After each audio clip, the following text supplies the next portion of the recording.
Viral ngayon sa social media ang TikTok clip ng isang guro kung saan sinabihan niyang walang mararating sa buhay ang kanyang mga estudyante. Sa live ni at Serendipity Lover, maririnig kung papaano nito pinagalitan ang kanyang mag-aaral.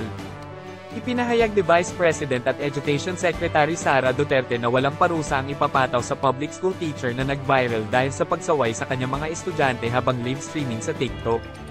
Bilang tugon sa insidente, pinayuhan ni Duterte ang guro na maglaan ng sandali upang kumalma kapag nakaramdam ng pagkabigo.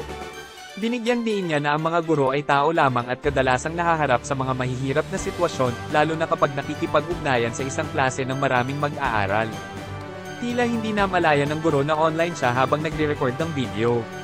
Binanggit din ni Duterte na ang mga estudyanteng nakaramdam ng kakulangan sa ginhawa dahil sa sinabi ng guro ay maaaring humingi ng psychosocial support.